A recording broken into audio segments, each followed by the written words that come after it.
अस्सलाम वालेकुम। काफ़ी लोग ये हीमोग्लोबिन A1C का जो टेस्ट है HbA1c, इसके बारे में पूछते हैं कि ये एग्जैक्टली है क्या और इसका क्या बेनिफिट है और ये क्यों करवाते हैं। आपको पता है, एक तो ग्लूकोज का लेवल है जो कि आप ब्लड में थोड़ा सा ब्लड देते हैं तो ग्लूकोज चेक हो जाता है। एक उसी तरह से ग्लूकोमीटर है, उसमें आप कैपिलरी ब्लड चेक कर सकते हैं, फिंगर स्टिक जिसे कहते हैं। आप थोड़ा सा ब्लड निकालते हैं, ग्लूकोज चेक हो जाता है। तो अगर आपका ग्लूकोज का लेवल सुबह फास्टिंग 126 से ज़्यादा है, मोर देन 126, तो हम कहते हैं आपको डायबिटीज़ हो गई है। इसी तरह से अगर रैंडम किसी वक्त भी चेक किया हुआ आपका 200 से ज़्यादा है तो वो भी हम कहते हैं कि आपको डायबिटीज़ हो गई है। एक और टेस्ट भी है जिससे डायबिटीज़ का पता चलता है, वो है हीमोग्लोबिन A1c, HbA1c। इससे अगर इफ इट्स मोर देन 6.5% या 6.5, तो इसका मतलब है आपको शुगर हो गई है या डायबिटीज़ हो गई है। टाइप 1 टाइप 2 का तो बाद में डिटरमिन करते हैं। और अगर ये 5.7 से 6.4 तक है तो हम कहते हैं प्री डायबिटीज़ है या बॉर्डर लाइन डायबिटीज़ हो गई है। तो ये टेस्ट बड़ा इंपॉर्टेंट है, इसका डायग्नोसिस या तशखीस करने में भी फ़ायदा है।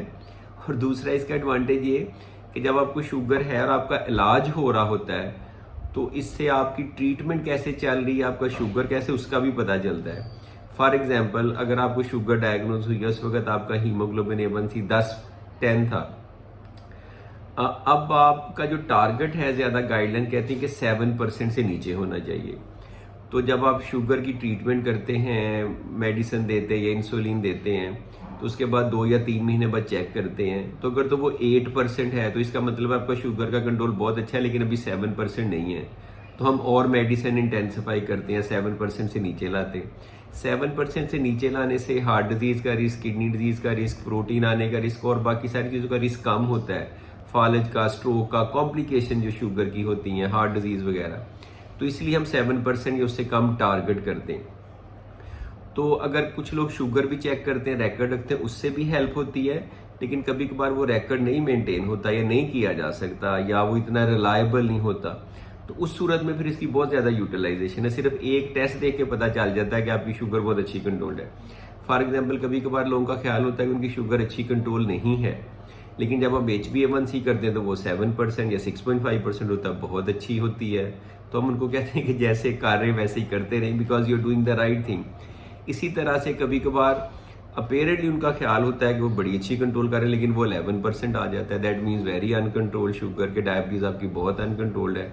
उसमें फिर हम ट्रीटमेंट चेंज करते हैं, कभी टैबलेट ले रहे हैं तो इंसुलिन करते हैं, इंसुलिन की डोज बढ़ाते हैं, इंसुलिन की टाइप चेंज करते हैं। तो ये टेस्ट की बड़ी वैल्यू है तशखीस के लिए भी, डायग्नोसिस के लिए भी। डायग्नोसिस के लिए इसके जो 2 नंबर याद रखने हैं, 5.7% से ज़्यादा है तो आपको बॉर्डर लाइन या प्री डायबिटीज़ शुरू हो गई है। अगर 6.4 से ज़्यादा है यानी 6.5 या वो है तो इसका मतलब आपको शुगर हो गई है। इसको फिर रिपीट करने की भी ज़रूरत नहीं होती। ब्लड शुगर को तो आप 2 दफ़ा रिपीट करते हैं ना।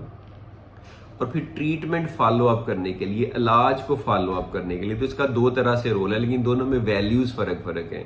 तो मुझे था कि थोड़ा सा आपको गाइड करूँ कि हीमोग्लोबिन A1c क्या है, ये खून का टेस्ट। और सबसे अहम बात ये कि इसको फास्टिंग कराने की ज़रूरत नहीं होती, किसी वक्त भी करा सकते हैं। ये जबकि हीमोग्लोबिन के साथ ग्लूकोज अटैच होता है, उसके पिछले 3 महीनों के कंट्रोल का जो है ना, ये आपको बता देता है। क्योंकि वो लाइफ जितनी रेड ब्लड सेल की होती है उसके मुताबिक जितना आप में जिस्म में ग्लूकोज ज़्यादा रहेगा वो ज़्यादा अटैच होगा हीमोग्लोबिन के साथ। तो उससे हमें पता चल जाता है कि पिछले 3 महीने में आपके खून के अंदर कितनी शुगर रही है।